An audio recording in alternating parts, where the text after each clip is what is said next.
Hello students, तो आज वाले लेक्चर में अपन कंटिन्यू करते हैं सर्कुलर मोशन को। लास्ट लेक्चर में मैंने आपको angular velocity and angular acceleration के बारे में समझा दिया था। ठीक है, एंगुलर वेलोसिटी क्या होती है, एंगुलर एक्सेलरेशन क्या होता है, ये अपन लास्ट लेक्चर में डिस्कस कर चुके हैं। वेक्टर स्केलर क्या है, ये सारी कहानी मैंने लास्ट में नोट लगा के आपको लिखवा दी थी। अच्छा, ये जो भी वेक्टर्स हैं सर्कल में, इन सब की direction generally right hand thumb rule से दी जाती है, इसलिए इनको एक्सियल वेक्टर भी बोला जाता है, क्योंकि इन सभी की डायरेक्शन एक एक्सिस के अलोंग होती है। ठीक है ना, तो इनको एक्सियल वेक्टर भी बोला जाता है। राइट हैंड थंब रूल से अपन एंगुलर वेलोसिटी का डायरेक्शन देते हैं क्या? अगर मान लो कोई भी ऑब्जेक्ट, कोई भी पार्टिकल ऐसे ऐसे घूम रहा है, ऐसे ऐसे घूम रहा है, तो मैं पार्टिकल का एंगुलर वेलोसिटी का डायरेक्शन क्या लिखूंगा? राइट हैंड थंब रूल से बाहर की डायरेक्शन में आ गया। ठीक है, एंगुलर वेलोसिटी का डायरेक्शन बाहर आ गया। अब मुझे चाहिए, अगर मान लो एंगुलर एक्सेलरेशन की डायरेक्शन, तो एंगुलर एक्सेलरेशन मैंने बताया था आपको, अगर एंगुलर स्पीड बढ़ रही है तो एंगुलर वेलोसिटी और एंगुलर एक्सेलरेशन सेम डायरेक्शन में होगी, और कम हो रही है तो अपोजिट डायरेक्शन में होगी। इतनी कहानी मैं लास्ट लेक्चर में आपको एक्सप्लेन कर चुका था। ठीक है बच्चों, अब इसके बाद क्या है, इसके बाद जो है अब अपन पढ़ना शुरू करते हैं आज वाला लेक्चर, जिसमें अपन ये पढ़ेंगे कि एंगुलर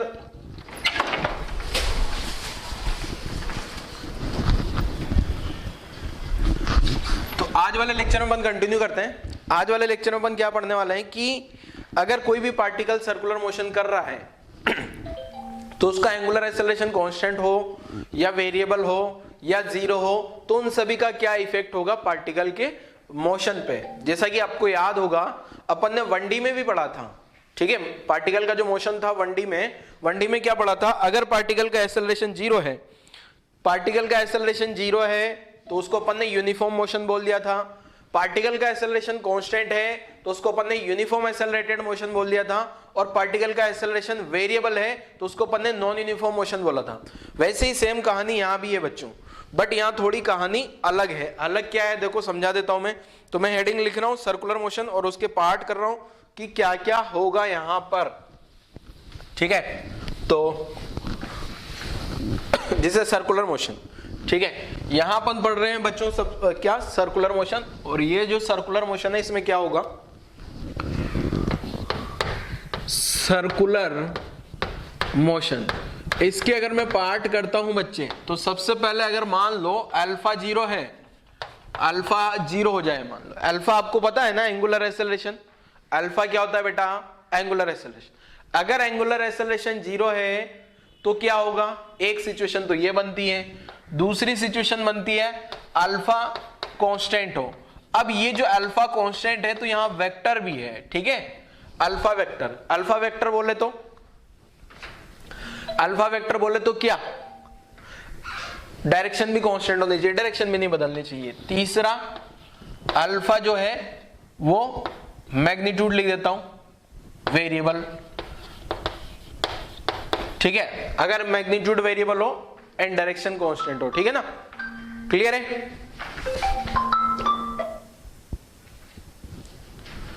और तो ये तीन केस हो गए। पहले वाले केस में अल्फा जीरो है, दूसरे में अल्फा कांस्टेंट, तीसरे में अल्फा वेरिएबल।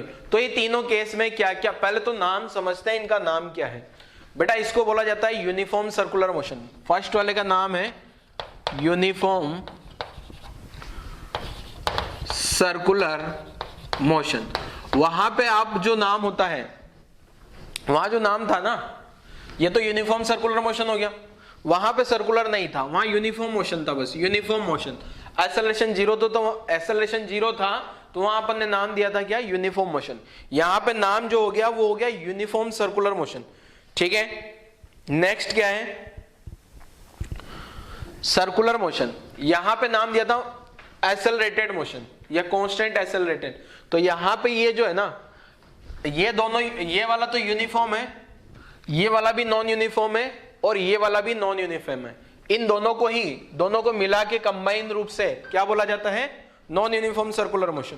दोनों को कंबाइंड रूप से क्या बोलते हैं बेटा अपन? Non uniform circular motion. ये एक तो यूनिफॉर्म हो गया, और ये जो दोनों है ना, दोनों को ही मिला के नॉन यूनिफॉर्म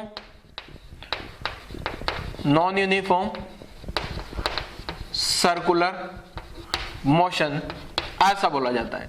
बट इसमें क्या क्या है? एक तो यूनिफॉर्म सर्कुलर मोशन है, यूनिफॉर्म में अल्फा जीरो हो जाएगा, नॉन यूनिफॉर्म में क्या होगा? एक काम करता हूं मैं, ऐसे लिखता हूं इसको, है ना,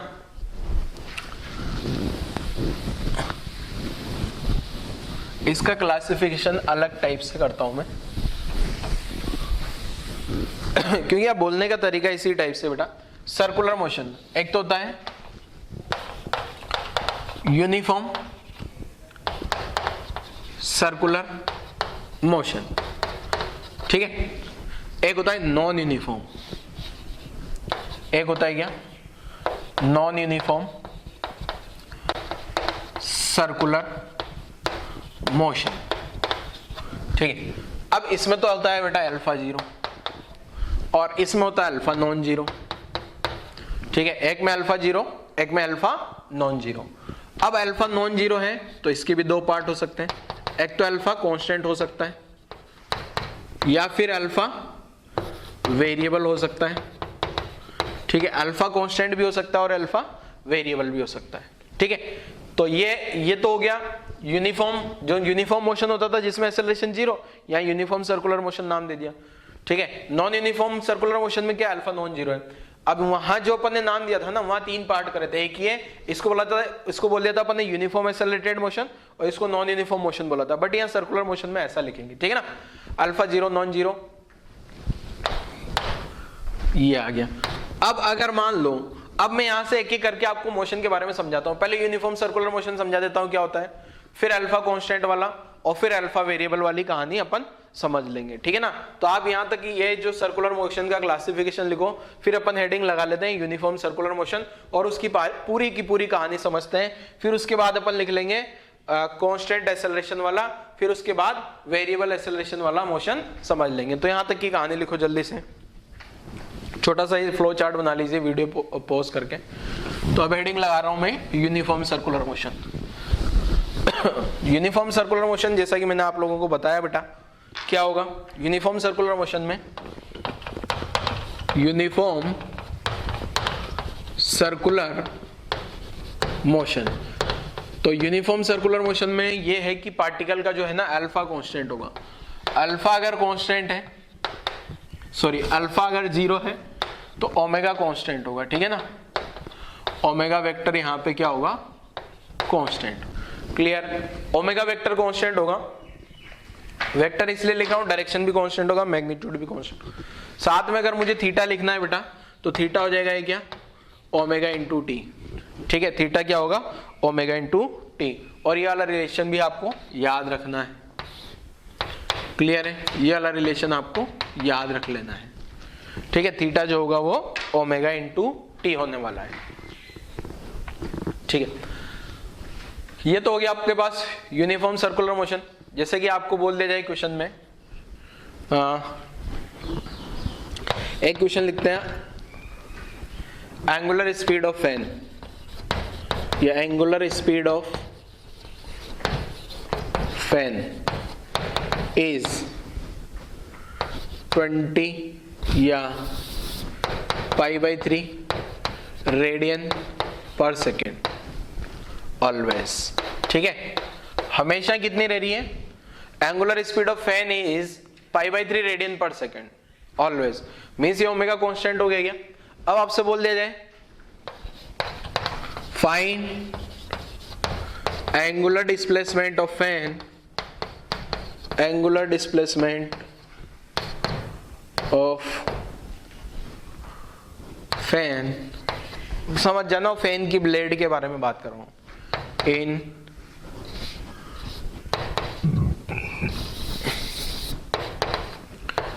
20 सेकेंड या 21 सेकेंड। 21 सेकेंड में जो है कितना एंगुलर डिस्प्लेसमेंट हो जाएगा।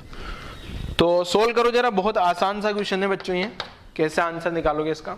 Theta equal to omega T लिख लोगे आप लोग, ठीक है। आपको कैसे पता लगा थीटा ओमेगा टी आएगा, क्योंकि अल्फा जीरो है, क्या अल्फा जीरो है ना, कॉन्स्ट ऑलवेज यही है, क्या ओमेगा कांस्टेंट है। तो थीटा ओमेगा कितना आ गया π/3 इंटू 21, तो ये 7 पाई रेडियन घूम लिया होगा, ठीक है। 7 पाई रेडियन इस क्वेश्चन का आंसर हो जाएगा अपने पास, ठीक है। नोट कर लो जल्दी से, ये हो गया अपने पास यूनिफॉर्म सर्कुलर मोशन, ठीक है ना। अगर कोई भी पार्टिकल अगर यूनिफॉर्म सर्कुलर मोशन कर रहा है तो उसमें एक ही चीज याद रखनी है आपको, क्या कि वो जो पार्टिकल है उस पार्टिकल का अल्फा 0 होगा, अल्फा बोले तो एंगुलर एक्सेलरेशन 0 होगा, और अगर एंगुलर एक्सेलरेशन 0 है तो एंगुलर वेलोसिटी उसका कांस्टेंट होगा। एंगुलर वेलोसिटी कांस्टेंट है तो theta equal to omega T. Simple जैसा फॉर्मूला वहां पे बताया था ना, एक्सेलरेशन 0 होगा तो वेलोसिटी कांस्टेंट होगी, तो displacement equal to velocity into time, displacement velocity into time, तो यहाँ angular displacement angular velocity into time हो जाएगा।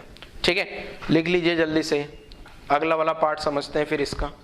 यूनिफॉर्म एंगुलर एक्सेलरेशन वाला पार्ट समझ लेते हैं, इसका क्या है। देखो यहां तक की कहानी आप लोगों ने लिख ली होगी, आगे बढ़ते हैं।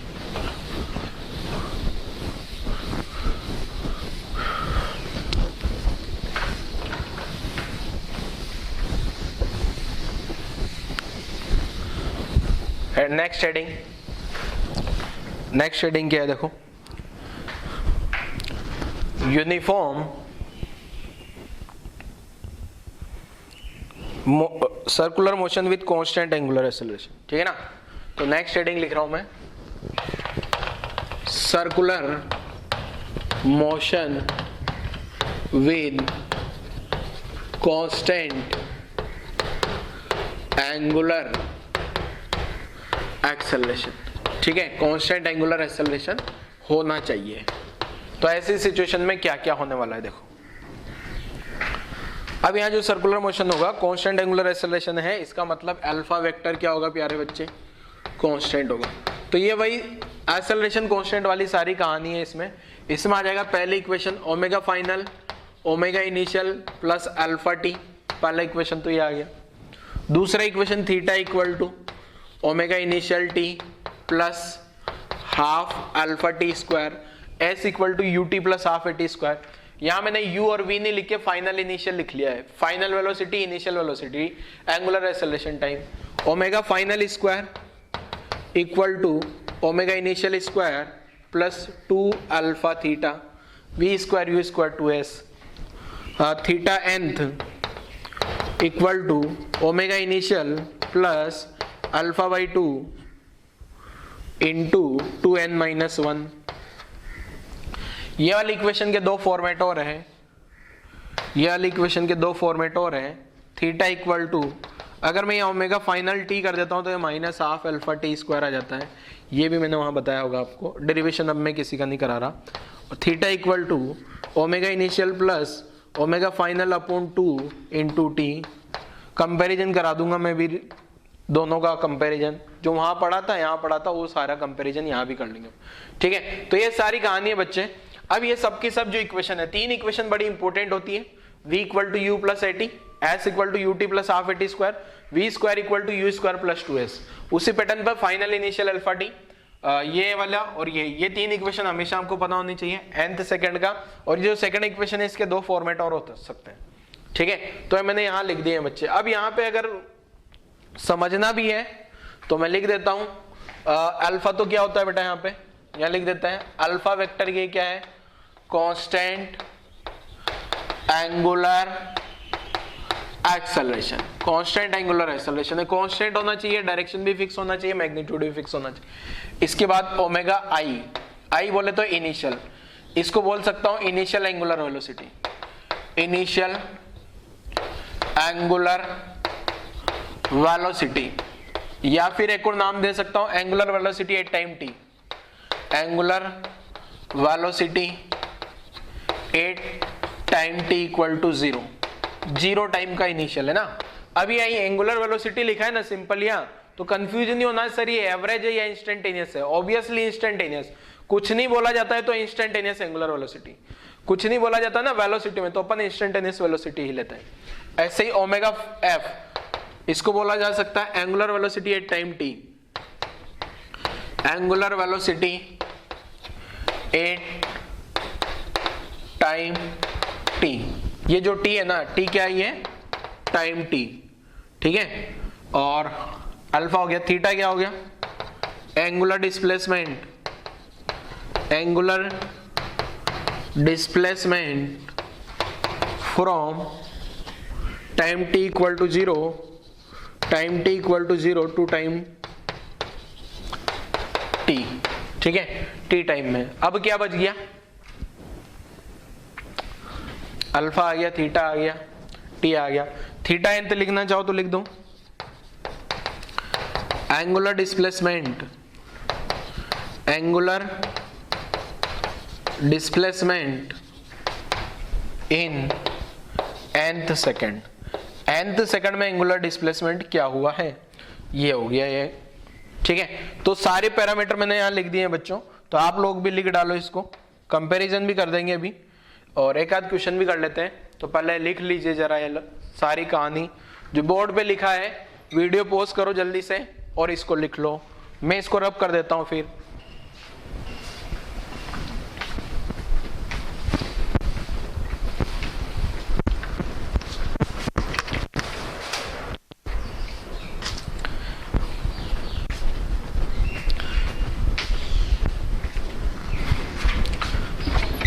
आई थिंक आप सब लोगों ने लिख लिया होगा, तो मुझे मिटा देना चाहिए। अब इसको मिटा देते हैं और नेक्स्ट इसका एक न्यूमेरिकल कर लेते हैं।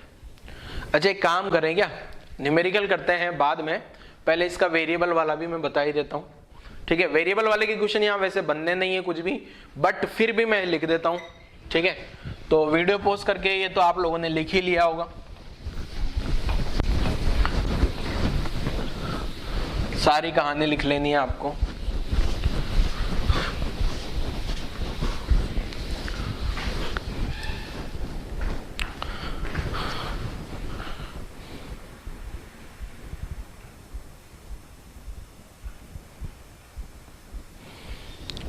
तो अब नेक्स्ट लिख देता हूं मैं जरा, circular motion with variable angular acceleration.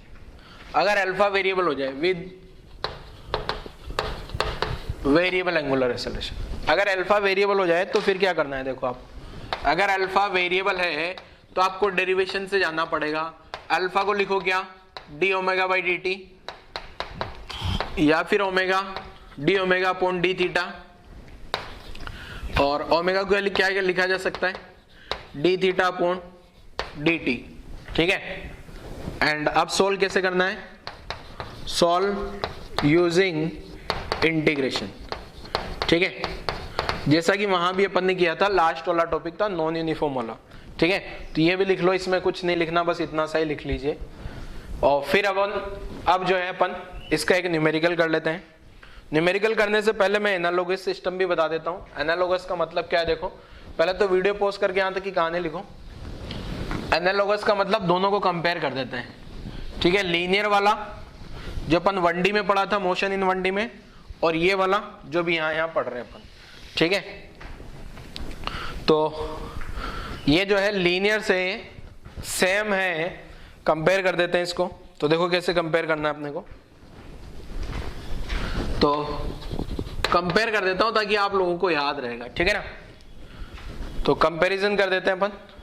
तो इधर तो मैं लिख रहा हूं लीनियर वाला जो अपन ने पहले पढ़ा था, और इधर मैं लिख रहा हूं एंगुलर वाला जो अभी अपन पढ़ रहे हैं, एंगुलर या सर्कुलर।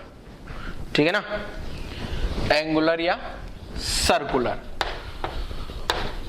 ठीक है, तो सबसे पहले तो मैं a इक्वल टू 0 वाली कहानी समझाता हूं। सबसे फर्स्ट a इक्वल टू 0 को अपन ने क्या बोला था यहाँ पे, यूनिफॉर्म मोशन। यूनिफॉर्म मोशन बोला था क्या, a इक्वल टू 0 को अपन ने क्या नाम दिया था यहाँ पे, first a equal to 0 uniform motion. ठीक है, तो यहाँ पे अल्फा 0 को क्या नाम दे रहे हैं अपन, अल्फा 0 को नाम दिया अपन ने क्या, यूनिफॉर्म सर्कुलर मोशन। ठीक है, इसमें जो फॉर्मूला आया था अपने पास, v कांस्टेंट होगा, v कांस्टेंट होगा वेक्टर, और s इक्वल टू vt लिखा जा सकता है। यहाँ पे भी मैंने लिखा है ओमेगा वेक्टर कांस्टेंट होगा, और थीटा इक्वल टू क्या लिख दूंगा, theta equal to omega t लिखा जा सकता है। ठीक है, तो ये तो पहले वाली कहानी हो गई। ग्राफ वगैरह सब पहले बनाए थे, अब बनाने की जरूरत नहीं है। दूसरा, अगर मान लो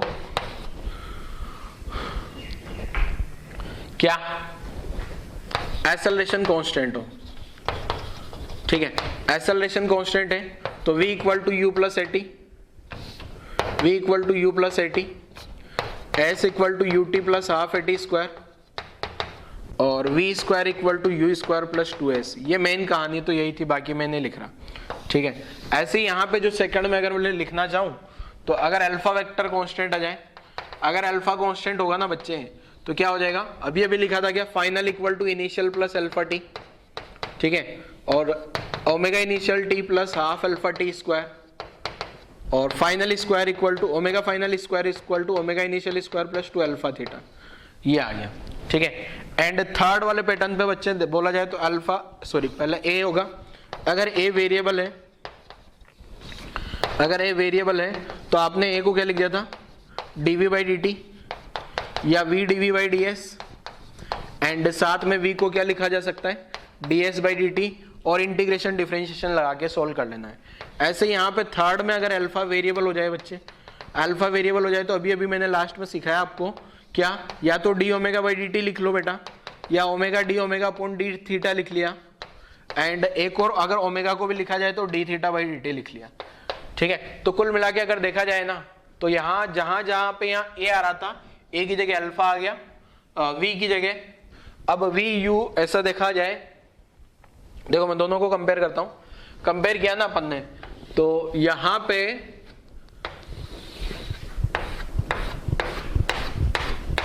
देखो कंपेयर करते हैं, जहां पे वहां ए आता था, ए की जगह यहां क्या आ गया अपने पास, अल्फा, ए एक्सेलरेशन था, एंगुलर एक्सेलरेशन, यहां यू होता था, यू को अपन ने नाम दे दिया क्या, ओमेगा इनिशियल, और वी को क्या नाम दे दिया अपन ने, ओमेगा फाइनल। टाइम तो दोनों जगह टी टी है, यहां डिस्प्लेसमेंट आता था, यहां थीटा आ गया, ठीक है। और क्या बच गया बेटा, बस सेम है, बाकी दो हटा दो, दो कोई काम के नहीं है। तो ये कंपैरिजन लिख डालो जल्दी से आप लोग, फिर अपन इसका न्यूमेरिकल कर लेते हैं और आगे बढ़ाते हैं कहानी को, ठीक है। तो अगर आपको ये वाला कहानी याद है ना बेटा, ये वाली कहानी, तो ये वाली कहानी इजीली याद हो जाएगी आपको, ये बस ये इतना सा याद रख लेना है, ठीक है। नोट कर लो जल्दी से यहाँ तक की, फिर वीडियो पॉज करके अपन न्यूमेरिकल सोल्व करना शुरू करते हैं। कुछ एक दो न्यूमेरिकल्स कर लेते हैं।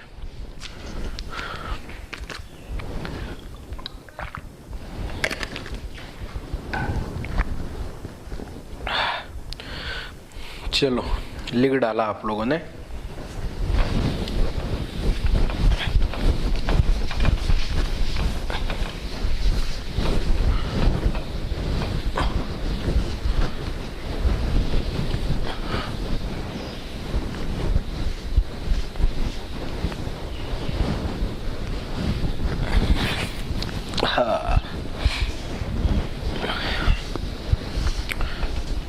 न्यूमेरिकल लिख देते हैं। देखो क्या है, एक सेकेंड,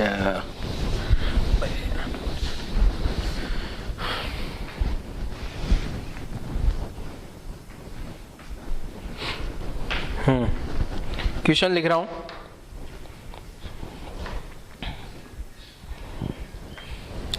थोड़ा बड़ा सारा क्वेश्चन है। A fan is rotating. A fan is rotating with. A fan is rotating with angular velocity. Angular velocity 100 revolution per second. 100 revolution per second. Revolution नहीं है ना? Then it is switched off.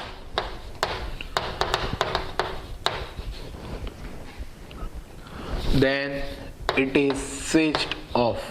Switch off कर दिया अपन ने. It takes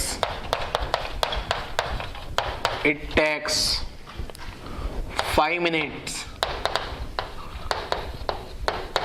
to stop. 5 minute में ये रुक गया.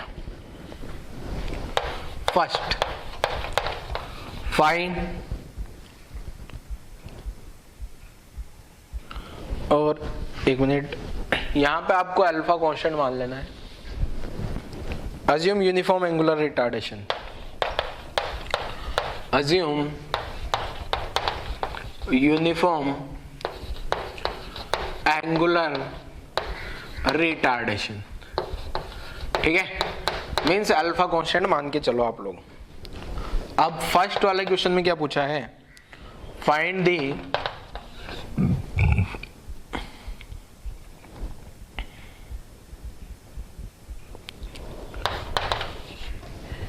Value of angular retardation, value of angular retardation. Angular retardation क्या होगा, पहला क्वेश्चन। दूसरा, find the average angular velocity during this interval, during this interval. C, find the total number of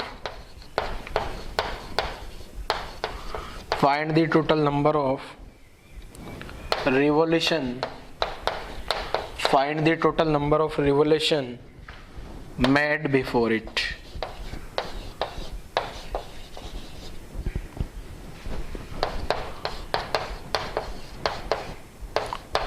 ठीक है, ये 3 क्वेश्चन है अपने, एक ही क्वेश्चन में मैंने 3 क्वेश्चन बना डाले।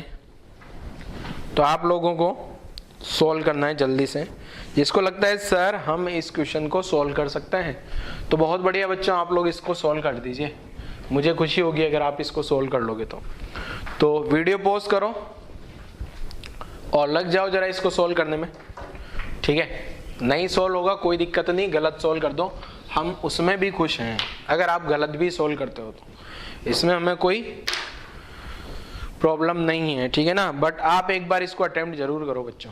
अटेम्प्ट नहीं करोगे तो कुछ नहीं सीख पाओगे। जब तक फिजिक्स को हाथ में नहीं लगाओगे, डरते रहोगे, भागते रहोगे तो नहीं सीख पाओगे, ठीक है। सीखना है फिजिक्स तो फिजिक्स को सोल्व करना पड़ेगा। फर्स्ट वाला पार्ट ए। सबसे बढ़िया बात तो ये है ना, इसने बोल दिया अल्फा कांस्टेंट मान लो आप, ठीक है। इनिशियल एंगुलर वेलोसिटी कितनी होगी बेटा, इनिशियल एंगुलर वेलोसिटी ये 100 रिवोल्यूशन पर सेकंड। अब एक चीज ध्यान रखना, यहाँ 100 रिवोल्यूशन है, ये रेडियन नहीं है। चाहो तो इसको रेडियन में कन्वर्ट कर सकते हो आप। अगर रेडियन में कन्वर्ट नहीं करोगे तो सारे आंसर अपने रिवोल्यूशन वाली टर्म में ही रहेंगे, ठीक है ना। तो आप रेडियन में भी कन्वर्ट कर सकते हो, रिवोल्यूशन में भी रहने दो भी आंसर फिर रिवोल्यूशन में ही आएंगे, और रेडियन में कन्वर्ट करोगे तो रेडियन में आंसर आएंगे, ठीक है। तो अगर मैं इसको रेडियन में कन्वर्ट करना चाहूँ तो एक रिवोल्यूशन में 2 पाई होता है क्या, तो 100 × 2 पाई लिख दूंगा तो यहाँ रेडियन पर सेकंड आ जाएगा, ठीक है। फाइनल ओमेगा 0 है।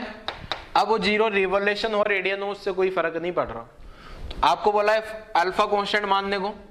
अल्फा क्या मान लेना है अपन ने, कांस्टेंट। ऐसा क्वेश्चन में लिख दिया है, मैं अपनी मर्जी से नहीं लिख रहा हूँ, ये यूनिफॉर्म एंगुलर रिटार्डेशन। तो अब यहाँ से पहले क्वेश्चन में आपको अल्फा फाइंड करना है क्या, एंड अल्फा फाइंड भी कर लेना है। तो बताओ कौन सी इक्वेशन लगाई जाए कि आपका काम बन जाए। 5 मिनट में ये रुक रहा है, टाइम दिया है 5 मिनट। 5 मिनट को सेकंड में कन्वर्ट करोगे तो 5 × 60 कितना हो गया, 300 सेकंड हो गया। 300 सेकंड में जाके रुक जाता है। कौन सी इक्वेशन लगाए हैं कि आपका आंसर आ जाएगा, फाइनल इनिशियल अल्फा टी, ठीक है। फाइनल 0 हो गया, इनिशियल क्या लिख दिया मैंने, 200 पाई लिख दूं तो इसको चलेगा क्या प्यारे बच्चे, 200 पाई प्लस अल्फा, और टाइम कितना आ गया है 300, ठीक है। तो यहां लिखूंगा -300 पाई, सॉरी 300 अल्फा, 200 पाई, 0000 गायब, तो अल्फा आ गया -2 पाई/3। ये माइनस रिटार्डेशन को बता रहा है, क्वेश्चन में आपसे रिटार्डेशन पूछा है, ये आया एंगुलर एक्सेलरेशन। तो एंगुलर रिटार्डेशन लिखूंगा तो माइनस हटा देना है, ठीक है। रिटार्डेशन जो आएगा ना, ये आ जाएगा 2 पाई/3 रेडियन पर सेकंड स्क्वायर। अगर बेटा आप इसको रेडियन में कन्वर्ट नहीं करते तो यहाँ रिवोल्यूशन पर सेकंड रहता, तो यहाँ भी जो आंसर आता ना ये 2 पाई नहीं आता, फिर आता कितना 1/3, 1/3 revolution per second square answer हो जाता है, ठीक है ना। तो कोई दिक्कत नहीं है, वो आप डायमेंशन मैच करा लेना, कुछ नहीं बोला है ना, अभी तो अपने पास ऑप्शन है नहीं। अगर क्वेश्चन में ऑप्शन दिए होते रिवोल्यूशन रेडियन में, अगर रेडियन के ऑप्शन होते तो रेडियन में कन्वर्ट कर लेते, रेडियन के ऑप्शन नहीं होते तो रिवोल्यूशन में ही रख लेता। रिवोल्यूशन पर सेकंड स्क्वायर में आंसर निकालना हो तो इसकी जरूरत नहीं है। ये 100 आ गया तो यहाँ 100 लिख देते कि आप ओमेगा इनिशियल 100 आ जाता, 100 आके उसका आंसर आ जाता कितना 1/3, ठीक है। तो ये पहला वाला क्वेश्चन हो गया बच्चों आपका। अब सेकंड क्वेश्चन आप लोग खुद से ट्राई करो जल्दी से। ये फर्स्ट वाला क्वेश्चन हो गया आपका बच्चे, सेकंड वाला क्वेश्चन खुद से ट्राई करो। Find the average angular velocity. Average angular velocity पता करो जरा क्या होता है, कैसे निकालोगे एवरेज एंगुलर वेलोसिटी।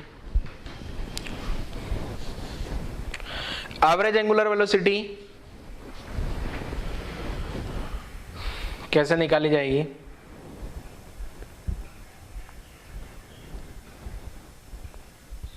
चलो एवरेज एंगुलर वेलोसिटी निकाल लेंगे। तो ये पहले ये कहानी लिखो, ए वाला सॉल्यूशन लिख डालो जल्दी से, फिर अपन सी बी एंड सी को सोल्व कर लेते हैं। ए वाला आंसर निकाल लो, फिर बी एंड सी को सोल्व कर लेते हैं। बी एंड सी अगर आप खुद से सोल्व कर पा रहे हो तो एक बार ट्राई जरूर करें बच्चों। चलो फर्स्ट का सॉल्यूशन मैं रब कर रहा हूं, मेरे को क्वेश्चन रब नहीं करना है क्योंकि अगला क्वेश्चन भी सोल्व करना है, बी एंड सी पार्ट भी, इसलिए क्वेश्चन तो रखना होगा। सॉल्यूशन मैंने रब कर दिया तो सेकंड पार्ट आ गया, बी वाला part, find the average angular velocity. अब एवरेज एंगुलर वेलोसिटी क्या होती है देखो, एवरेज एंगुलर वेलोसिटी ये होती है angular displacement upon time.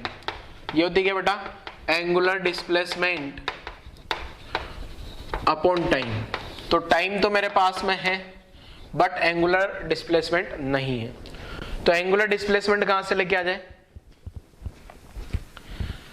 Angular displacement पता लगा लें क्या तो आंसर आ जाएगा। तो एवरेज एंगुलर वेलोसिटी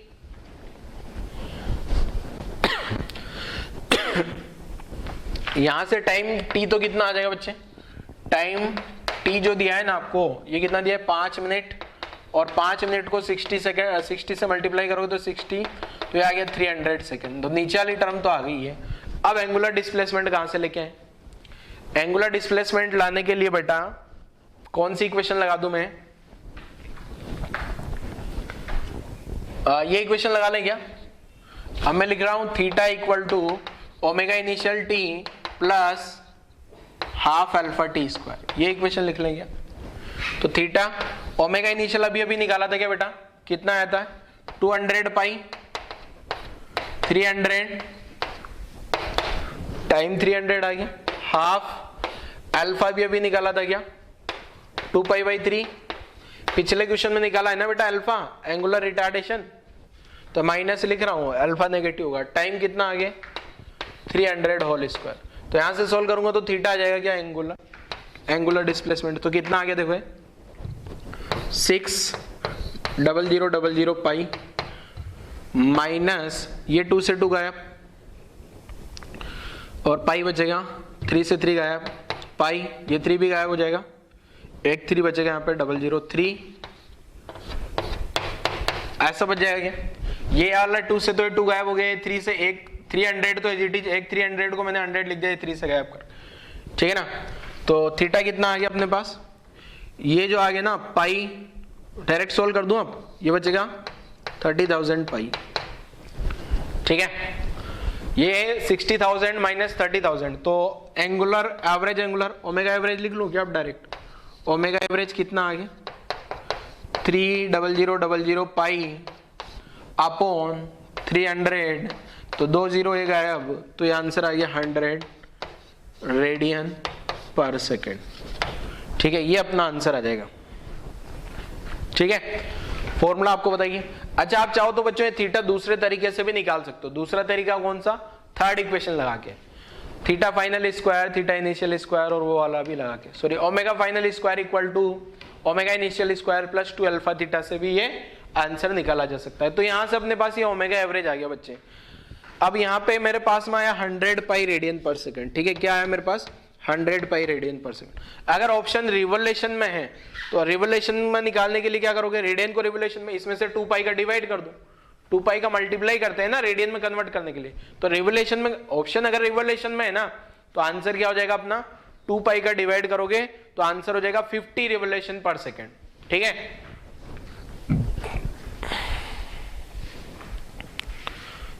अब सोल्व करते हैं अपन कौन सा question, third question, find total number of revolution made before it stop. तो रुकने से पहले कितना कितना रिवोल्यूशन हो जाएगा इसका, ये वाला क्वेश्चन सोल्व कर लेते हैं। सी, तो अब आपको ये पता लगा रुकने से पहले कितना चक्कर कर लिए इसने। रुकने से पहले एंगुलर डिस्प्लेसमेंट कितना आ गया इसका, थीटा जो आ रहा है ना वो कितना आ रहा है बेटा 30000 पाई, ठीक है, ये तो रेडियन में आ गया क्या। अब इस रेडियन को मैंने को रिवोल्यूशन में कन्वर्ट करना है ना, तो नंबर ऑफ रिवोल्यूशन पूछा है तो नंबर ऑफ रिवोल्यूशन क्या आ जाएगा, नंबर ऑफ रिवोल्यूशन, तो इसको डिवाइड कर दूं किससे 2 पाई से, 0000 पाई अपॉन 2 पाई, पाई ने पाई को मार दिया क्या, तो ये आ गया कितना 1500, एक और 0, तो इतना रिवोल्यूशन हो चुका होगा रुकने से पहले पहले तक, ठीक है ना। आंसर मैच कराओ जरा, क्या 15,000 रिवोल्यूशन आपका आंसर था। कैसे किया देखो, थर्ड वाला क्वेश्चन में मैंने क्या कर लिया, यहीं से एंगल माप, कल मैंने आपको सिखाया था ना बेटा, एक रिवोल्यूशन होगा तो 2 पाई, 2 रिवोल्यूशन होंगे तो 4 पाई, 3 रिवोल्यूशन होंगे तो 6 पाई, ठीक है। तो यहां पे आपको रेडियन एंगल दिया है ऑलरेडी, कितना 30,000 पाई रेडियन है, तो 30,000 पाई रेडियन कितना रिवोल्यूशन हुआ होगा, एक रिवोल्यूशन में 2 पाई होता है, तो 30,000 पाई हुआ होगा कितना 15,000 रिवोल्यूशन हुए होंगे तब। क्लियर है, तो कहानी लिख डालो जल्दी से, लिखो लिखो लिखो जल्दी से, कहानी लिख लीजिए, वीडियो पॉज करो और यहां तक की कहानी लिख लो, आगे बढ़ते हैं फिर।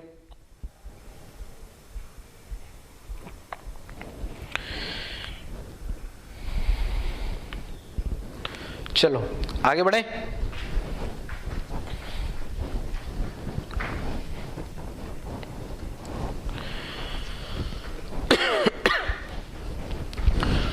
गया गया नेक्स्ट, ऐसे बहुत सारे क्वेश्चन बनाए जा सकते हैं सेम पैटर्न पे, ठीक है। तो आप लोग ट्राई करना, इस टाइप के क्वेश्चन अपन ने 1D में भी करे थे, बस यहाँ सर्कल में आ जाएगा वो काम, वही सेम कहानी क्या होगी, सर्कल एक स्पेशल ज्योमेट्री है तो उस पर बन जाएंगे, ठीक है ना, सर्कुलर एंगुलर वर्ड यूज कर करके। चलो और आगे बढ़ते हैं।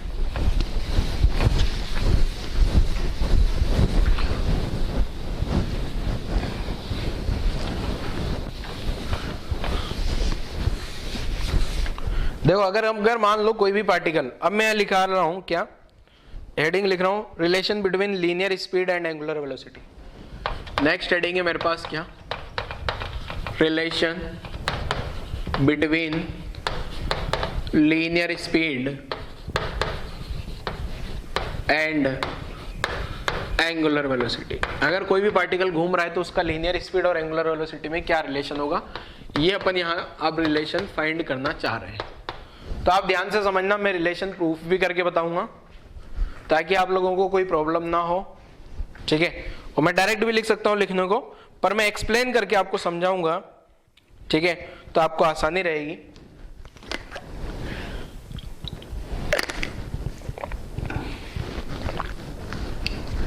यह हर एक सर्कुलर मोशन में वैलिड है बेटा, ऐसा कुछ नहीं कि यूनिफॉर्म सर्कुलर नॉन यूनिफॉर्म, ऐसा कुछ कंडीशन नहीं है, होती तो मैं लिख देता ना, ठीक है। तो देखो कैसे पता करना है, जैसे मान लो कोई भी पार्टिकल ये सर्कुलर मोशन कर रहा है, ठीक है। अब वो पार्टिकल ने यहां से चलना शुरू किया और यहां तक पहुंच गया, हो पार्टिकल ने यहां से चलना शुरू किया और यहां तक आ गया, तो आपको एक फॉर्मूला पता होगा, अगर ये एंगल थीटा है और ये आर्क लेंथ यहां से यहां तक की लेंथ, आर्क लेंथ अगर मैं कुछ भी मान लू ये, तो ये आर्क लेंथ क्या डिस्टेंस के बराबर होगी क्या, तो आपको ये फॉर्मूला पता है क्या, angle equal to arc length, angle equal to arc length upon radius. ये फॉर्मूला आपको पता ही होगा प्यारे बच्चे, ठीक है। तो ये रेडियस r हो गई सर्कल का, ये वाला पॉइंट सेंटर हो गया। तो थीटा इक्वल टू, अब मैं आर्क लेंथ को s मान लेता हूं। आर्क लेंथ को मैंने क्या मान लिया, s, ठीक है। s डिस्प्लेसमेंट नहीं है, ध्यान रखिएगा। s यहाँ पे ये आर्क लेंथ है इस केस में। जनरली अपन s को क्या मान लेते हैं वहां पे, डिस्प्लेसमेंट, बट यहाँ पे ये s डिस्प्लेसमेंट नहीं है, आप डिस्टेंस बोल सकते हो इसको, ठीक है। s अपॉन r, ये s क्या है, इसको मैं आर्क लेंथ बोल दूं या डिस्टेंस भी बोला जा सकता है क्या। ये पार्टिकल ने कितना डिस्टेंस कवर किया, आर्क लेंथ के बराबर। डिस्प्लेसमेंट अलग आएगा, यहां से यहां तक शॉर्टेस्ट डिस्टेंस, वो डिस्प्लेसमेंट नहीं है, वो होगा डिस्प्लेसमेंट, ठीक है ना। ये आर्क लेंथ डिस्प्लेसमेंट के बराबर नहीं है, ठीक है ना। वैसे अपन s जनरली डिस्प्लेसमेंट के लिए लिखते हैं, बट मैंने यहाँ क्या लिख लिया, एक काम करते हैं ना, s नहीं लिखते हैं ताकि कोई कंफ्यूजन ही नहीं रहेगा आपको, ठीक है। लिखना तो पड़ेगा, मान लेते हैं s जो है आपको, ये डिस्प्लेसमेंट नहीं है यहाँ पे, s जो है डिस्टेंस से मैंने नोटेशन दिया है। अब यहां से मेरे पास क्या आ गया प्यारे बच्चे, s equal to r theta, ठीक है। अब अगर मैं डिस्टेंस को डिफरेंशिएट करूंगा, ठीक है, ये क्या आ गया, डिस्टेंस x सेकेंड, s अगर नहीं लिखे हैं तो यहां क्या आ जाएगा, आर्क, ठीक है। मैं शॉर्ट में आर्क लिख देता हूं, क्योंकि आपको है ना s से मुझे लग रहा है आप लोग कंफ्यूज हो जाओगे, पता नहीं ऐसे क्यों फील आ रहा है मुझे, तो मैं इस s को हटा देना चाह रहा हूं, ठीक है। s, अब तो कोई दिक्कत नहीं। तो यहां से थीटा को क्या लिखा जा सकता है, डिस्टेंस अपॉन r, ठीक है। तो डिस्टेंस को क्या भी लिखा जा सकता है, डिस्टेंस अगर मुझे निकालना है तो r इंटू थीटा लिख दो, ठीक है। अब एक चीज ध्यान रखना, जब भी मैं डिफरेंशिएट कर रहा हूं, D by D T of distance into D by D T of R theta, ठीक है। क्लियर है यहां तक की कहानी। अब मैं क्या कर रहा हूं, ये जो D by D T of distance है ये तो बदल जाएगा स्पीड में, और आर कांस्टेंट है, सर्कल का रेडियस तो कांस्टेंट ही होता है ना, ठीक है। तो ये जो D by D T of and ये जो D by D T of distance है, ये किस में बदल जाएगा, स्पीड में, या इसको लीनियर स्पीड बोल दे, लीनियर स्पीड। तो यह क्या आ गया अपने पास, अब मैं शॉर्ट में स्पीड लिख रहा हूं, आर बाहर आ गया, D by D T of theta, और ये तो एंगुलर स्पीड आ गया क्या, तो आर इंटू ओमेगा, ठीक है। तो ये जो स्पीड आता है ना, स्पीड क्या आ गया, आर ओमेगा, ये आपको ध्यान रखना है पहला तो, ठीक है। तो जो पार्टिकल का लीनियर स्पीड है वो क्या होगा, आर इंटू ओमेगा। बड़ा ही आसान पैटर्न क्या है, देखो, जो ये थीटा था ना, थीटा क्या था, आर्क अपॉन रेडियस, तो थीटा का डिफरेंशिएशन तो क्या हो जाएगा, ओमेगा, और आर्क बोले तो डिस्टेंस, और डिस्टेंस का डिफरेंशिएशन स्पीड, और आर तो एक कांस्टेंट है, ठीक है ना। ये था ना distance equal to r theta, तो डिस्टेंस का डिफरेंशिएशन स्पीड हो गया, आर कांस्टेंट होगा, थीटा का डिफरेंशिएशन एंगुलर वेलोसिटी हो गया।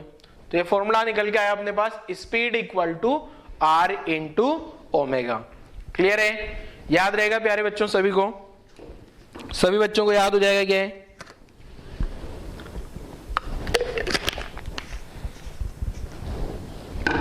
नोट कर लो जरा, यहां तक की कहानी नोट कर लो। अब अगर मान लो ये जो स्पीड है, स्पीड का अगर डायरेक्शन भी बता दो तो वो क्या बन जाता है, वेलोसिटी बन जाता है क्या।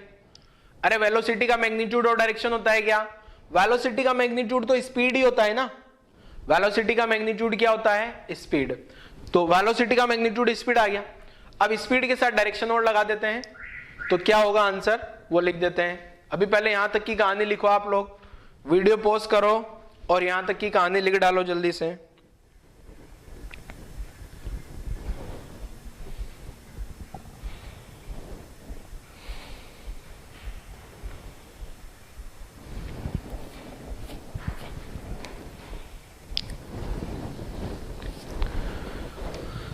लिख लिया यहां तक, चलो आगे बढ़ते हैं। अब इसी का अगर मैं वेक्टर फॉर्म लिखता हूं तो वेक्टर फॉर्म कैसा आएगा, देखो वेक्टर फॉर्म लिखता हूं इसका मैं, यही का मैं वेक्टर फॉर्म लिख रहा हूं। तो वेक्टर फॉर्म कैसे लिखना है, देखो ध्यान से।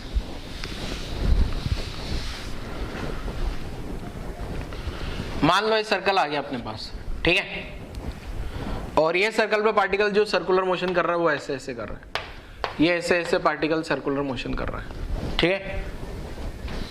तो ऑब्वियसली एंगुलर स्पीड का डायरेक्शन तो आपको पता ही लग जाएगा, एक्स मान लिया इधर, जे कैप,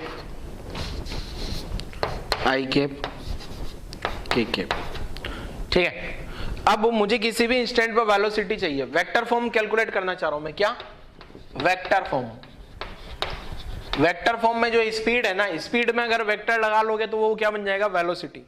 अगर मैं यहां वी वेक्टर लिखूंगा, वी वेक्टर क्या बन जाएगा, velocity of particle, velocity of particle, ठीक है।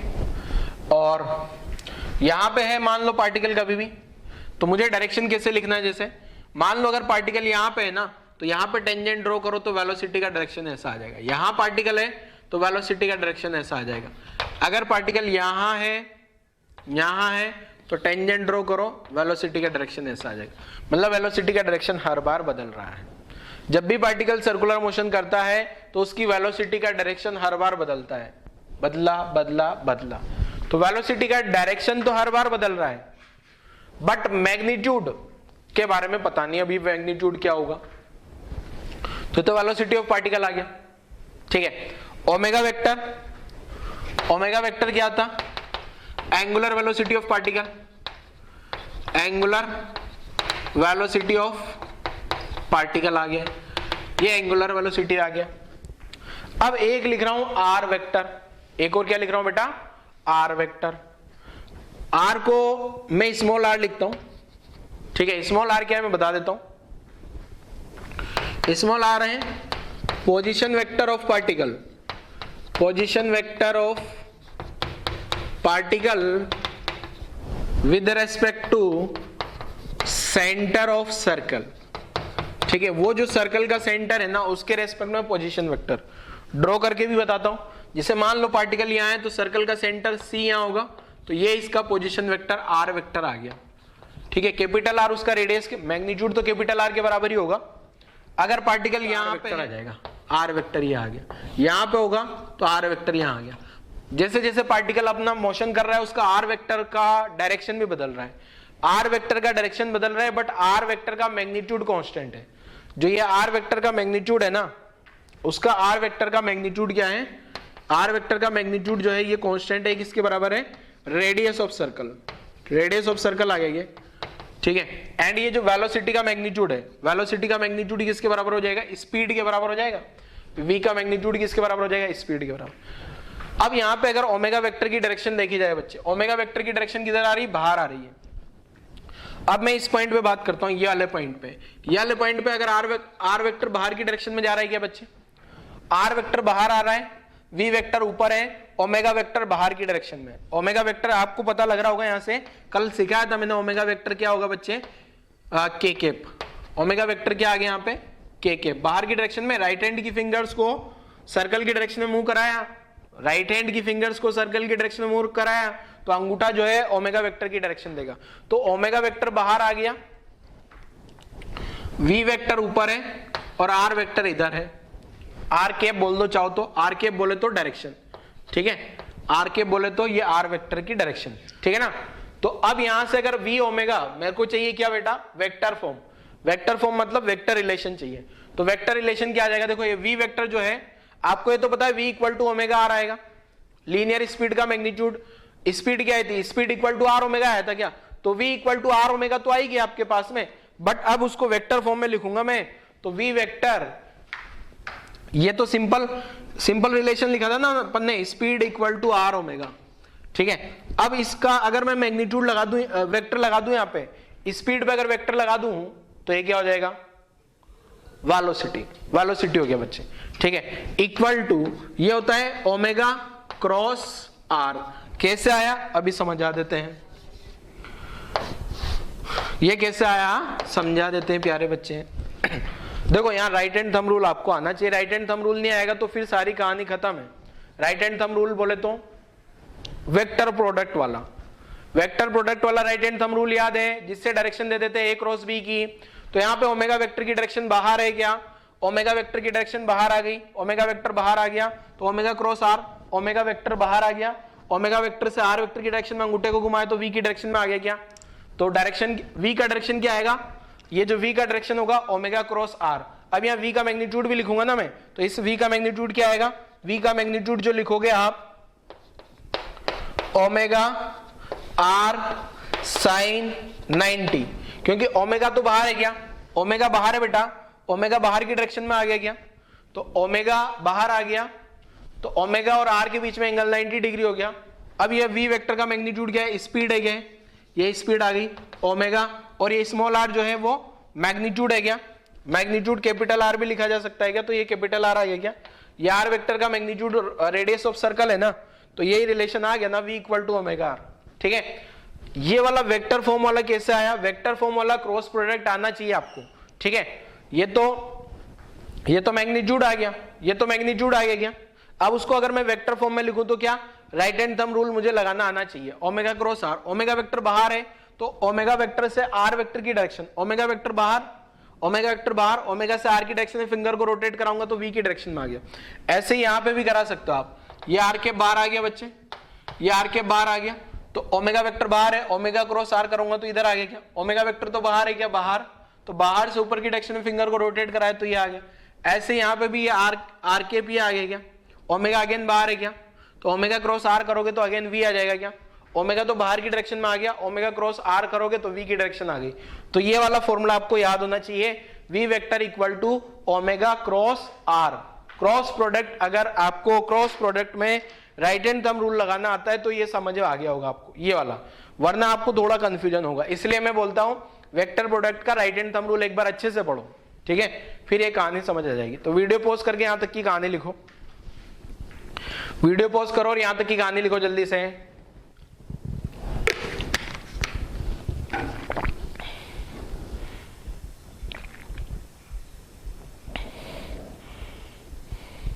चलो लिख ली होगी आई थिंक। तो अगर आपने कहानी लिख ली है तो बहुत बढ़िया है। अब इस पे एक न्यूमेरिकल भी कर देते हैं, बहुत आसान सा न्यूमेरिकल कराएंगे आपको।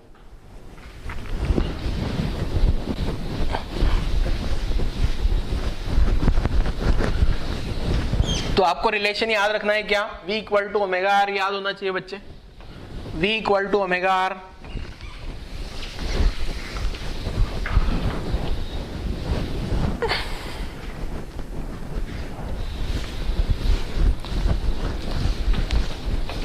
क्या है देखो न्यूमेरिकल,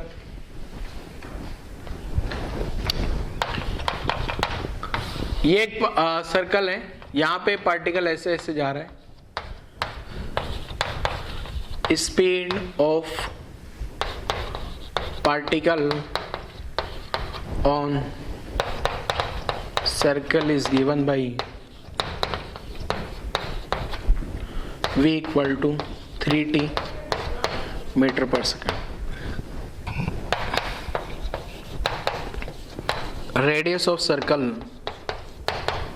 जो सर्कल का रेडियस दिया है वो 2 मीटर दिया है। Find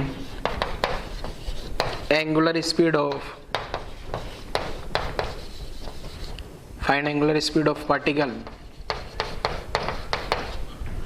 8 time t equal to 12 second. 12 second में एंगुलर स्पीड क्या होगी आपको पता करना है। सॉल्व करो जरा जल्दी से, क्वेश्चन बहुत आसान है बच्चे, बहुत आसान क्वेश्चन है, सॉल्व कर लोगे जल्दी से सॉल्व हो जाएगा, नहीं करोगे तो नहीं होने वाला। तो वीडियो पॉज करके सॉल्व करो जल्दी, वीडियो पॉज करो, 2 मिनट का टाइम है, सॉल्व करो जल्दी। चलो सॉल्व कर दें। v equal to omega are, ठीक है, स्मॉल आर लिख दो या कैपिटल आर लिख दो, कोई फर्क नहीं पड़ रहा, ठीक है। v equal to omega r. अब v कितना आ गया 3t, ओमेगा पता करना है, रेडियस कितना दिया सर्कल का, अरे सर्कल का रेडियस 2 मीटर, रेडियस मीटर पर सेकंड में थोड़ी होगा, सर्कल का रेडियस 2 मीटर दिया है, ठीक है ना। तो ओमेगा कितना आ गया अपने पास 3t/2। तो अब टाइम कितना पुट करना है, time t equal to 12 second put किया तो ओमेगा कितना आ गया 3/2 इंटू 12, तो ओमेगा आ गया कितना 18 रेडियन पर सेकेंड। ये अपना आंसर हो जाएगा, ठीक है। इसी टाइप से और भी क्वेश्चन सोल्व किए जा सकते हैं बच्चे, बहुत सारे क्वेश्चन यहाँ पे बनाए जा सकते हैं। सभी क्वेश्चंस को आप लोग भी सोल्व कर सकते हो, थोड़ा थोड़ा सा एफर्ट लगाना पड़ेगा, ठीक है। चलो एक और क्वेश्चन सोल्व कर लेंगे। एक और क्वेश्चन लिखता हूं राइट में, जिसे आपको क्या दे दिया गया, ये सर्कल है बेटा और ये सर्कल पे पार्टिकल ऐसे ऐसे घूम रहा है, ठीक है। और यहां पे जो पार्टिकल का वेलोसिटी है या स्पीड है, स्पीड दिया है 10 मीटर पर सेकेंड और एंगुलर वेलोसिटी दिया है,